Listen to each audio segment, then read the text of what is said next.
Can you hear me, Frank? Shalom. Hey, Rabbi, how you doing? I'm fine, thank you. Baruch Hashem. How about you, the family? Thank God. Thank God. Doing What's the well. weather like? Well, a cold, dreary, rainy day today, but But no snow. I think we're out of the woods. We'll probably get a few more little snow flurries here and there, but I think we're okay. All right, I Thank wish you luck with that.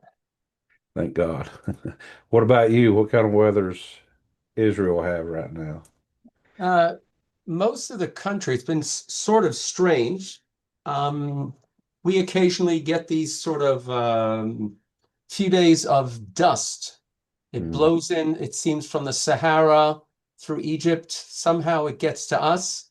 Not terrible, but for people that have problems breathing, they suggest they stay inside or not go out too much. Sort of, it's like overcast.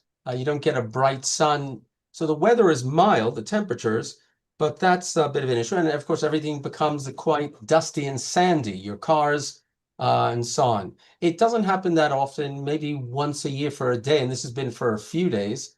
Just some kind of quirky weather sort of situation. I think that they somehow it blows across, and the Sinai Peninsula, I guess, and so on. hmm.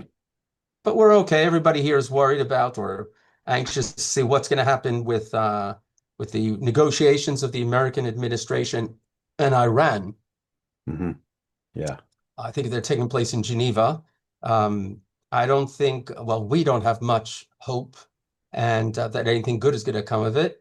And and the question is, what does Donald Trump really believe that there's something that can be done with them? Um, I assume he has some kind of interest, to show that he's the deal maker, the peacemaker. But uh, the regime there are just so foreign to Western thinking. I think their whole outlook on life and what should happen, and they refuse. It seems they're refusing to really negotiate on their nuclear capacity, future nuclear capacity, and all the missiles, ballistic missiles that they have. That can reach not only Israel, but it seems can also hit parts of Europe. I don't know about the United States yet.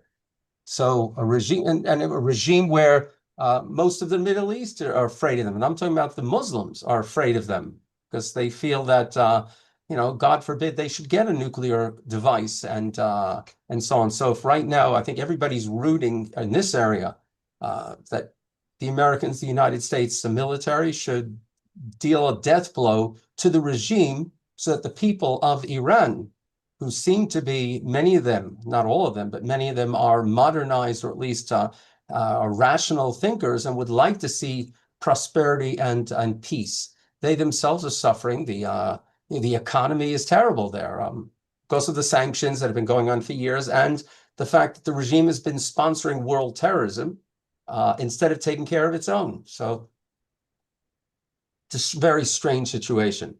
But so right now, the days, the alert, military alert here in Israel goes up, which affects many people, let alone flights in and out of Israel. So people, nobody's sure. There are rumors constantly, but it all depends on most of it. It seems that in general depends on what happens. I think it's in Geneva. I don't know where they're trying to negotiate something. So I'm not sure either. I don't, maybe I'm pessimistic, but I'm not very, uh, uh,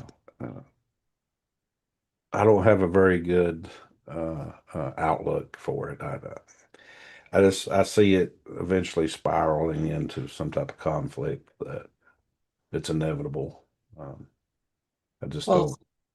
yeah, Every attempt over the years to negotiate to work out some type of deal, and simply because of the way our system is designed, you get a new president that then throws that deal out and wants a new deal.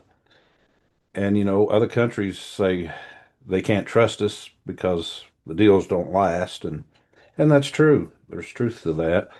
Um, it's a real problem. And ultimately, they'll become more stubborn and and not want a deal, and then it will unfortunately lead to conflict, in my yeah. opinion.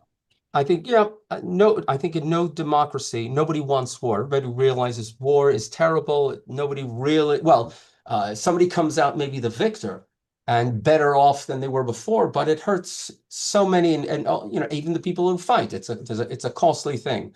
Hmm. On the other hand, so how long do you go on putting it off? Because you say maybe we can reach an agreement, maybe we can have some, maybe they'll keep part of the agreement, or do when do you finally say no? This is ridiculous. It's only going to get worse. They're going to get more sophisticated with their missiles. Russia and China are helping them. They are whether they ever do get their hands on a nuclear device. Who wants that? So eventually, and it's a question. You have to be courageous, and I hope the president is Trump is courageous enough. Eventually, you have to say enough's enough. These people are playing us, playing for time, and you have to do. World War II was a situation like that. The United States of America has a policy of not getting involved, not intervening in foreign wars, which was a very wise decision. But on the other hand, there have been times where, let's face it, they were forced into it. And of course, Britain and other countries appeased and appeased and appeased Nazi Germany until it was almost too late. For France, it was too late. And for all the continental countries, it was too late. Luckily, they couldn't touch the United States, really. And Britain still managed to hold out. So eventually, the Allies, and I think what the kind of world we want to see held out. And Nazi Germany was defeated, and now Germany is an ally, and I think is a peaceful, loving country, and so on, that can be relied on. So, but look how long they waited, and rightfully so. But there's always a question: as a brave, courageous leader, when do you say enough's enough? We have to stand up to these bullies, these lunatics, and so on. And for the sake of the future, we have to show them now you can't do this. So anyway. I mean, how can you negotiate with someone's when their stated position is your annihilation? That's their position. They want you annihilated. How can you even negotiate with that? Right. We are all kafirs. Kafirs, I think, is the word in Arabic, which means in Hebrew, it's a very similar word, which means non-believers, heretics. So if they believe that eventually they are going to become victorious, and I'm talking about the the Islamists, we'll call it the extreme Muslims, and I believe there's a majority within the Muslim world that believe it's going to happen. How it's going to happen, I don't know. There might be a lot of Muslims who are moderate and think, yes, eventually Islam will rule the world. Everybody will see the truth, but maybe it's going to be done through peaceful ways, which is basically overwhelming populations, immigration to Western countries, and just having so many kids, and basically eventually becoming a majority. And that's also very possible. And again, Western liberal democracies have to decide, what is the future? Is it Islam? Are they going to get their way, or are we going to say enough's enough and let's stop this? And if you're not willing to deal with the extremists, the militant extremists, the violent people, so what hope is there to deal with the moderate people that are already living in Western democracies? And well, all right, should we get on to the class? Sure. We left off. We had just started in chapter 10. We had made it to item number 6. If anyone has the book, it's page 100 of the book, chapter 10, item 6. Just what we were talking about. Okay, so let's start. Are we live? Yes, sir. Yep. Okay, shalom to everyone. God bless you all. Sorry about last week. Sometimes pressing matters, family matters come up, and we're taught in traditional Judaism what they call shalom bayit. Shalom means, of course, peace. It also is one of the names we believe of God, because God is ultimately wants peace in the world, and that's why this work of our mentor here at the Noahide World Center, Rabbi Oury Cherki, he coined the phrase of Brit Shalom. That's the name of this book, this work, where he expands on the 7 Noahide principles, and we try to run through them each week, a few of the to understand it further. So shalom bayit, bayit is a home, generally. So shalom bayit means peace in the home, or harmony in the home. And Judaism sees this as a value. We're talking between spouses, between parents and their children and their parents, between siblings. It's a very important thing, and we should always be working towards that and not allow outside influences to destroy our family harmony. Um, and therefore, anybody who has a happy marriage, you know that there are ups and downs, there are tense moments, but you have to constantly say, what do I really want? Ultimately, I want shalom bayit. I want peace in the home, and we'll work it out. It's not always easy, and sometimes you need some external counseling. So Rabbi Cherki named his book the Shalom Bayit, Brit Shalom, or which means basically a covenant of peace for the entire world. So let's start with the book. And Frank, thank you again for hosting this. And he's pointed, I'm going to try to share it on the screen. We're dealing with the obligation. We finished pretty much the 7. And now Rabbi Cherki is adding on some things. He's not adding on things that aren't logical or rational. The contrary, he always emphasizes to us that the 7 Noahide laws, you don't need, so to speak, the Torah to tell you, or some religious book to tell you that these are correct ways or principles for behaving. But then we have to get down to the details. So when it comes to respecting the law of the land, that is a rational principle that Judaism adheres to. And the rabbis, when they were living, many of them were living already in Persia, they needed to address that so that a Jew should realize, whether it's written in our law books or not, I'm talking about the Jewish law books, if the rulers of the land legislate laws that are just laws, and don't violate laws of the Torah, then you have an obligation, a religious obligation, to adhere, to observe, to comply. And where did they get this from? They said it's just logic. It's reasonable. It's just. And every human being in the world should try to lead a just life and behave justly towards others. So let's try to get into that. And of course, the 7th of the principles of Noahide principles is to set up courts or a system of justice that will practice and help the land be ruled and to apply justice to everyone. Okay, so let me see if I can share this now. Do I have rights to share? Yes, I do. Should be good. Yeah, thank you for that, Frank. All right, so we're in 6. We were just talking about this before. Defensive war is permissible. A war that is to defend your country, defend your people, or even to defend an ally is permissible. Doesn't mean we should, promote that. We should try to put off any kind of war, any kind of military aggression until we feel rationally that there's no other way. We also have to, of course, consider our own people and our own armed forces, the soldiers, the members of our own armed forces. They are more important than the people on the other side of the border. If the other side of the border people are behaving aggressively towards us, then we have a right to use our armed forces and to take measures to minimize our own casualties. Offensive wars is something else, and we shouldn't happen. So defensive wars are permissible, even though we are taking lives of other human beings. God, we believe, you look at the rules of the Torah, and you see that under certain circumstances, if it's unavoidable, it's allowed. War to save another nation under attack is also permissible. As I said, if you have an ally, or you know what, as they say in my part of the world, and this is the part of the world of the Holy Land, my enemy's enemy is my friend. If it benefits our country, and again, it shouldn't be for stealing resources from another country. It shouldn't be for making everybody accept our way.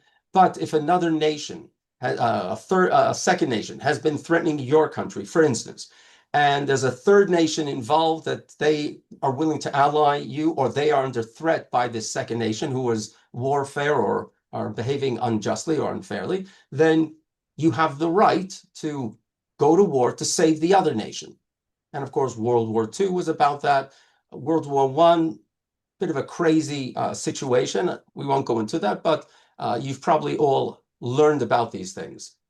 Offensive war requires the approval of a prominent moral figure, right?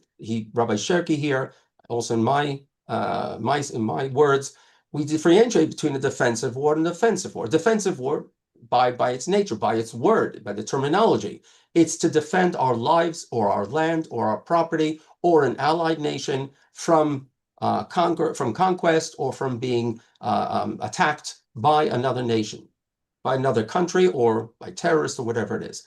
Offensive war, why? What is an offensive war?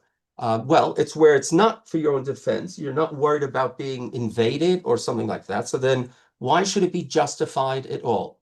I'm not sure. I know in Jewish law when it is permitted, but in general, it wasn't practiced. The King David may have done it, but it was still a matter of pushing back the enemy. So, but either way, if you want to go to war when it's not for defending your lives, then a moral figure, Rabbi Cherki is very modern, or at least he's a thinker, and he bases, well, not necessarily a rabbi, but it should be somebody that can determine whether it's justified, and we're talking about in Hashem's plan, the Creator's plan of things. Obviously, the Creator, we believe, who's the parent, call it father, call him mother, of all human beings, of all creatures, doesn't want us going to war against each other. And therefore, really, an offensive war should be rejected and abhorrent, and we should find other ways. For instance, an offensive war, I guess, in Rabbi Cherki's jargon, and I know in Jewish law, is what happens if your country is running out of water? Running out of water. Your neighbor has lots of water, rivers, lakes, and so on, and they're not willing to share. They're not willing to sell it to you. You need the water for your people. I think that might be an offensive war. Or if you have a terrible drought, your people are starving. Again, another nation nearby has enough food, but they're not willing to share, even with payment. Well, that might be, I think, considered an offensive war. And again, if you can't negotiate, well, then maybe a moral figure would say, you know what? You're allowed to go and take part of the enemy or the adversary's land or resources to save your own people. I think many people would say that might be a moral justification, because if your people are dying, you're not looking to kill the others, you're looking to force them to share. Well, maybe that would be okay. 7, states are obligated to uphold international agreements that govern the rules of war. What's his source for that? Frank, 340 footnote 340. 340 is Rav Shaul, Israeli. Okay. Rabbi I'm Shaul Israeli was a yeah. famous scholar who lived in the 20th century. He's a brilliant scholar. I believe I met him once. And he, again, was a modern thinker. He was an Orthodox rabbi, well-versed in the Torah, the Talmud, and the books surrounding that. But he also, because he lived in the modern state of Israel and believed things have changed. For instance, you find rules in the Torah or instructions in the Torah, wipe out a city if they, put them under siege and then wipe them out if they don't surrender.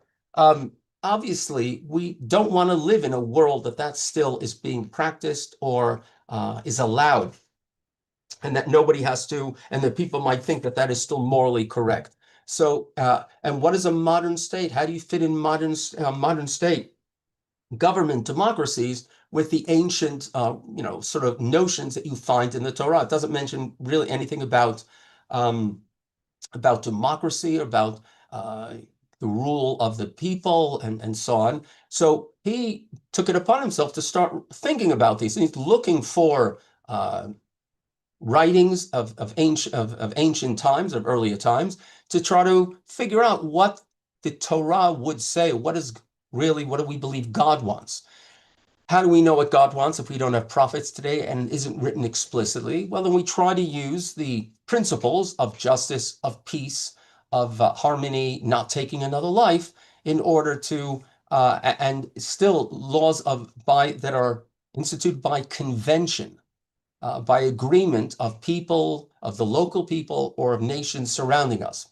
So, and using our minds, our intellect. So Rabbi Shaul Israeli, so he wrote, let's repeat this again, states are obligated to uphold international agreements. So whether it's the Geneva Convention, uh, good peoples, and that's good nations, democracies that are based on equality and the rule of law and justice and for peace, and they get together and they decide these are the laws, then then states have to, then basically any law or God-fearing state should uphold these international agreements. Um, Again, if it was and Israel included, Israel always claims that we are upholding, we do not deny or we try to uphold the Geneva Convention rules on war. I'm not very familiar with them, but I know that was drummed into us when we were in basic training, and you still hear it on, these there are debates going on. Yes, the Gaza war, and let's hope it's over. I heard President Trump talking about it today. He does make it, he says he hopes, he thinks that it's over, but he says Hamas has to give up its weapons because we can't live. Israel cannot accept.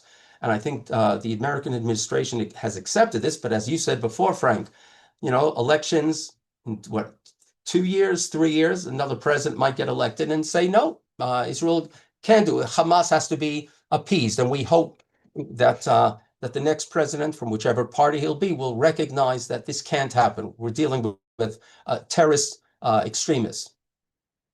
So Israel's tried, but of course, not too many civilian casualties. I don't know if they were high, and we're talking about relative to what has happened in other conflicts around the world. The numbers that have been bandied about, and you still hear them on the networks, and it's amazing that people who consider themselves journalists will quote these numbers when you hear the Hamas. Oh, sorry, the Gaza Health Ministry declares that a certain number civilians have been killed, and most of them children. Now that's like during World War II, if General Patton is saving the 101st Airborne, or whatever, or moving into Germany to defeat the Nazis, and you get numbers of civilian casualties that are being sent by the Nazi Party and saying Patton is killing too many people. I just took an example because I admire the man. And I think anybody on the Allied side would have said, what do I care what the Nazis say? We don't trust them at all, let alone they're trying to demoralize our troops and so on.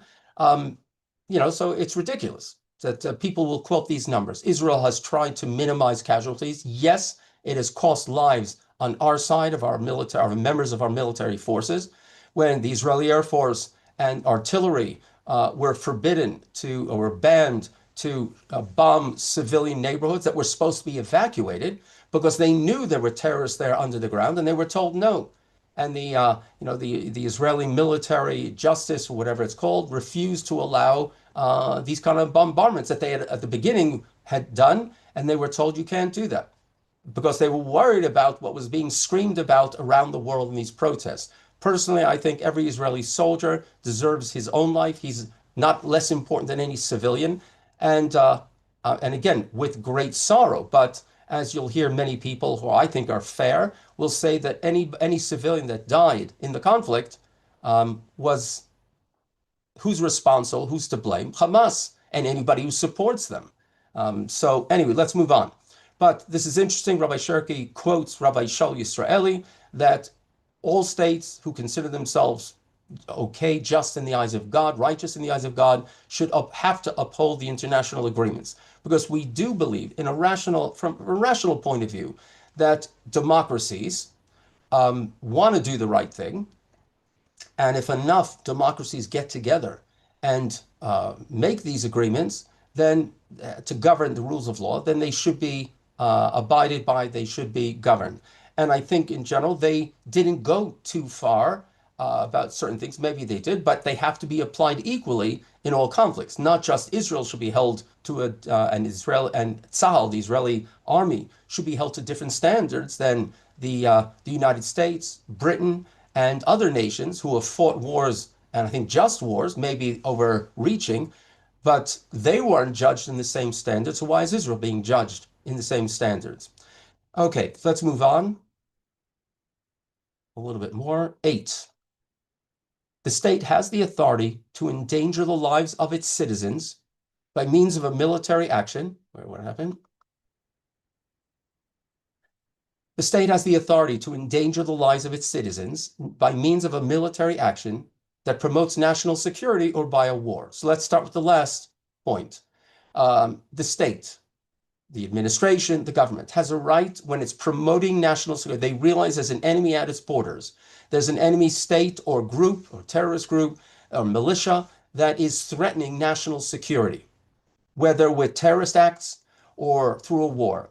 So the state now has to decide, what do we do? Let's say they've tried to negotiate with these terrorists or these extremists, and they feel it's not going to happen. And so in that situation, you go to war. Well, there might be retaliation, missiles, attacks, rocket attacks, incursions into your territory that might kill your civilians. Soldiers, of course, soldiers, that's they're at war. And brave people, men and women, that realize that somebody has to make the sacrifice because there's still evil out there. There are people that still believe in the old ways, whether in God's name or in a false God's name, let's call it, or for whatever reason, or because of some lunatic at the head of their regime, and they decide they're going to hurt people, hurt your own people and so on, then the state has that authority, whether, again, through warfare or through any other kind of military activity, or it could be other ways. Because in the long run, why are they doing it? They're doing it to promote national security. They're doing it to save lives in the end. And I know that I won't mention because they're a bit vulgar in their language, but people, there used to be T-shirts like that. I think in the times maybe of the hippies and anti-war movements and so on, that fighting for peace is like, I won't say, you probably all know it, but let's face it, pacifists and I think unrealistic people think that everybody will come to their senses and we can prevent war always through diplomacy.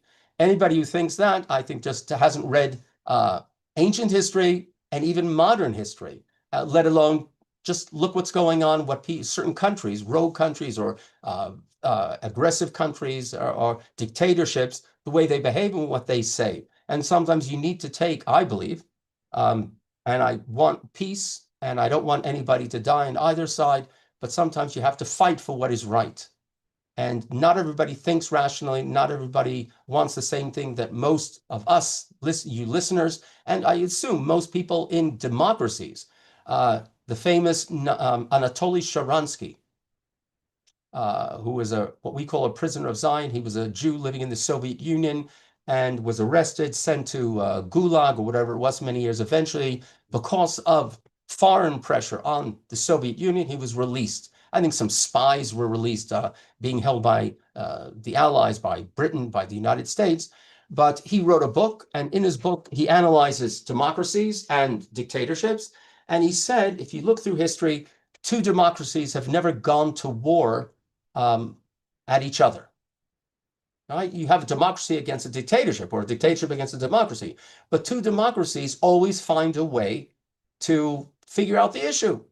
So therefore, as I think John F. Kennedy said and Winston Churchill said, democracies are a terrible way of ruling a country, but all the other ways are worse. I think, right? You help me pick up that quote. And I think it's a great quote. Yes, thank God we live in democracies.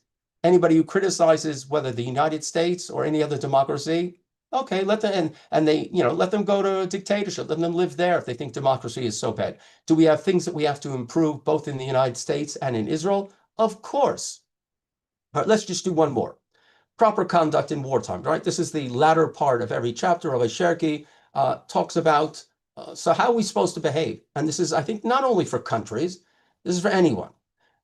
Before resorting to war, there must first be a call for peace. Now, this is mentioned in the Torah, in Deuteronomy, the 5th book of the 5 books of Moses, where when you're going to war, you should always offer peace first.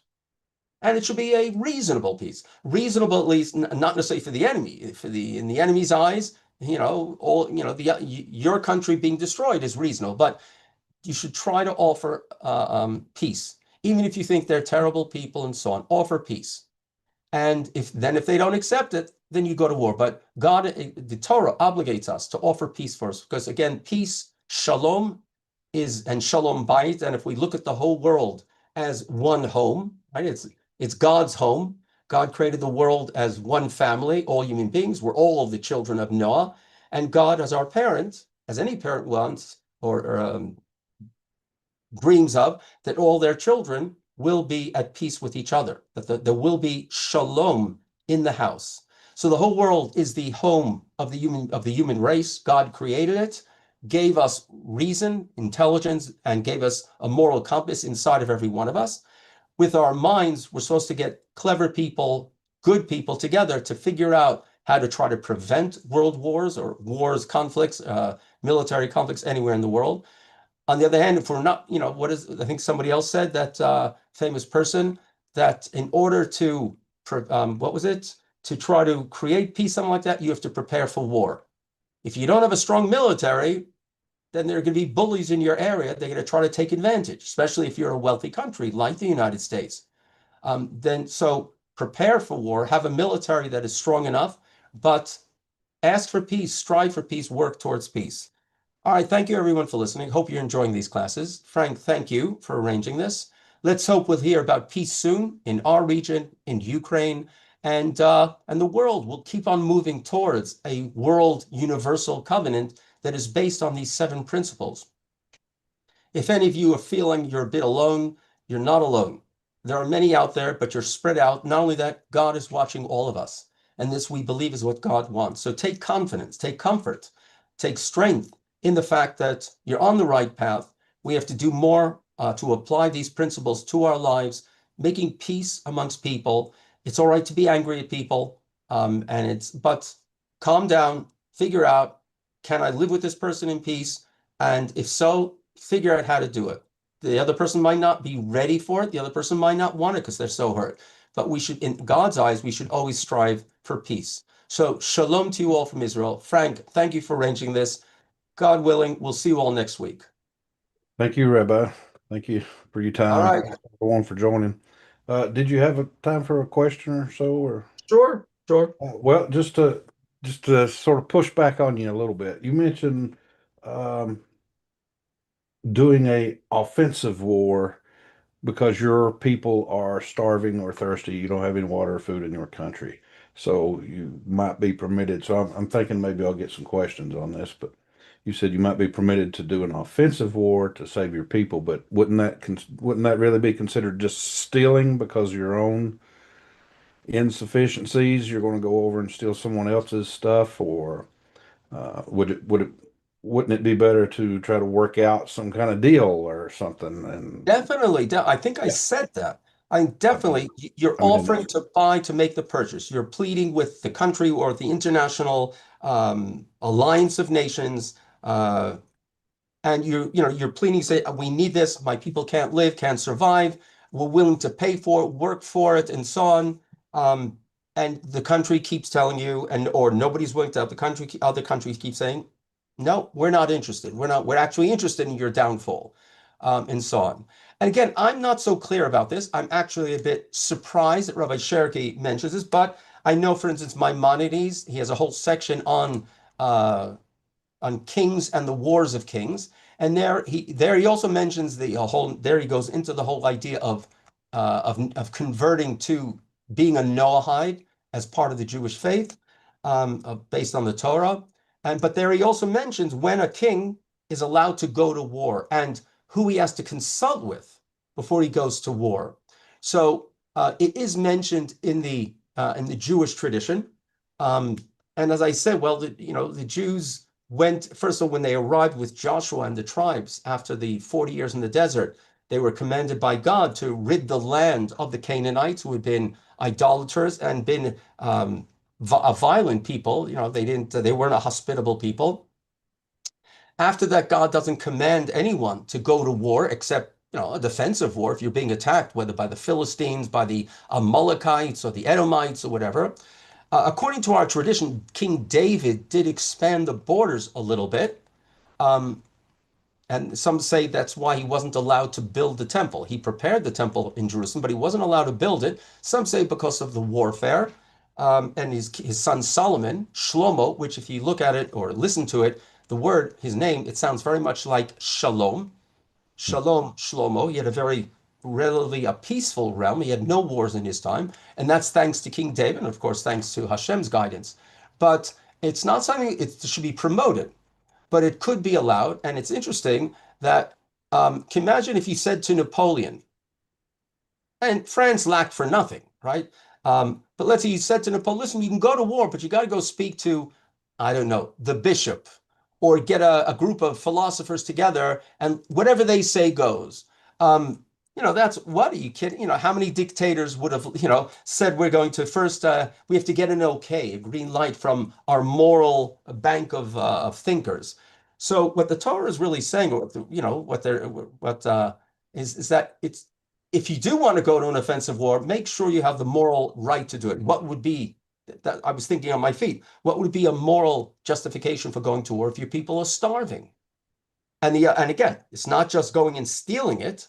It's you should offer to pay for it, work for it, or whatever, but share it. I think it is a way, and let's look at it and at a on a an individual level. What would we say is the moral thing to do if um, if chas v'chali, God forbid, your family is starving and there's food around, nobody else is starving. Your family, maybe a few other families are starving, and whether you don't have the money to buy it or even you have the money, but the person with the food says, "I'm not willing to sell it to you." Why? I don't like you. All right. So then the question is there a moral justification for the family whose family are starving or are going to starve? Or the question is, let's say, medication, life-saving medication. Would we feel at any point morally that that person is allowed to take what's not his or hers? It's a question I think you should think about. Um, in the Talmud, it mentions that you might be allowed to, but then you have to pay for it. You can't expect to get it for free. It's not yours. But so I think that's what should apply here with the matter of an offensive war. It's not just to increase your borders because, you want to get rich. It should be because your people, as you said, taking a life is a drastic measure in the eyes of God and should be in the eyes of any court of justice. So that would be the only time. Does that make sense? Yeah. Yeah. All right. All Well, right. I've Thank you held for you the long question. enough. Thank you. Thank you for your time, Rabbi. Take care. Thanks, God bless everyone. you all. Shalom from Israel. Shalom. Thanks, everyone, for joining. Take care. Let's see. Starboy the Night. He's mentioning Jesus and the Quran. And it's interesting. I've seen someone point out recently that Muslims worship Allah, that Allah is God of the Muslim, if I understand that correct. But the problem there is Moses warns not to worship gods your fathers didn't know. The Jewish fathers didn't know Allah. They knew Hashem. So they're not supposed to worship Jesus or Allah or Buddha or Hanuman, the monkey god, or anything else. So, all right. Thanks everyone for joining. Hope you have a blessed week. Take care.